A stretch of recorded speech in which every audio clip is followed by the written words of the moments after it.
my name's Brittany, and I'm going to be talking about my annotation process for the article Reading is Thinking by Cindy Swallow. I'll start with just kind of going over the basics. So before I do any annotation, I always skim the reading and then go back and do a more in-depth reading. I am a big underliner and highlighter. I actually don't have any highlighters right now, but normally I would use a highlighter when I'm doing my annotation, and then in the margins I would use a pen. And one of the strategies that I use for annotation is I like to write a lot of different notes for myself about what I can go back and do some personal research on to expand my knowledge that the reading talks about later on, which you'll see. I circle things that I find really important. So you can see an example of this is me circling learning to read and reading to learn. And then I make a little note that they're different skills, because a lot of times you just think of those as interchangeable, but no, they have completely different meanings and skills that are important to learners. And then I underlined decoding and fluency and comprehension and thinking, because I thought that would be something that we would be reading about later on. I've made several different notes in the margins, one of them being key to helping students also enjoy reading, and underlined earlier students need to hear quality text being read to them, with them, and for them while meaningful discussions are happening about the features of the text, the meaning of the text, and making inferences about the text. This is something I do every day in my early years class, but it's made me realize how important it is and that I need to continue doing that. On the next page, you can see where I've talked about, I like to write down questions. So one of the questions I had what is reader's theater? So I will go back in a notebook and do some research and then take notes on reader's theater and see if maybe I can implement that into my classroom, or if it may be too complex for early years. I've made other notes about early years and underlined some things, and also have written some questions down in the margins, and then whenever I found the answer, I kind of made a little note that this was the answer.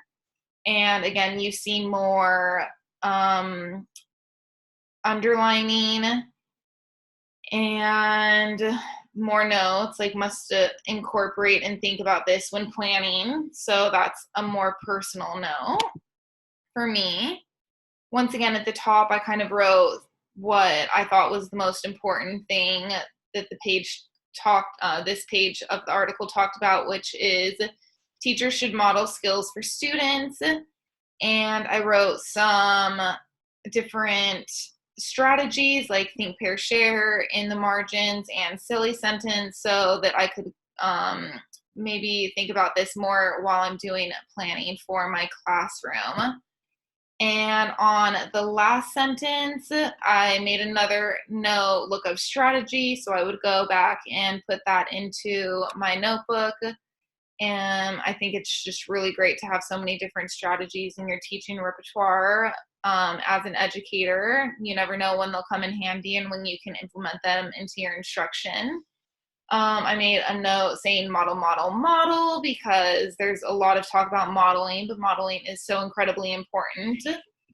And I really, I made a note that says don't assess before multiple opportunities for practice, because that's what I really understood and got out of that paragraph.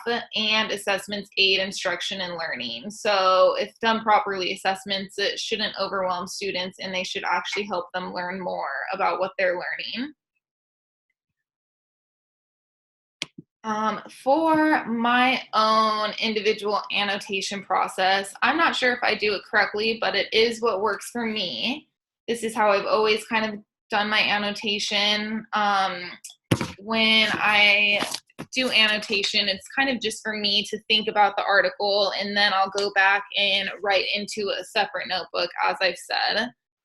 I think that I'm skillful in it, but I'm not sure if other people would think the same. Maybe they would think that I would need to be underlining more definitions and stuff, which I definitely do.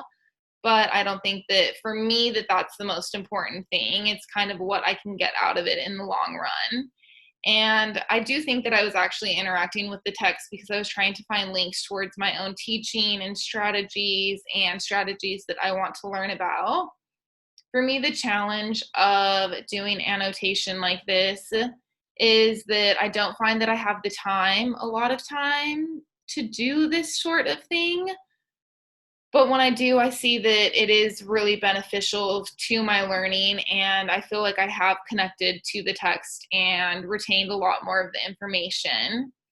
And the only change that I would really make to the process next time would be to have maybe a couple different colors of highlighters so that whenever I'm looking at it, I could see, oh, blue is a definition, pink is a really important idea, and yellow is a strategy that I want to learn about.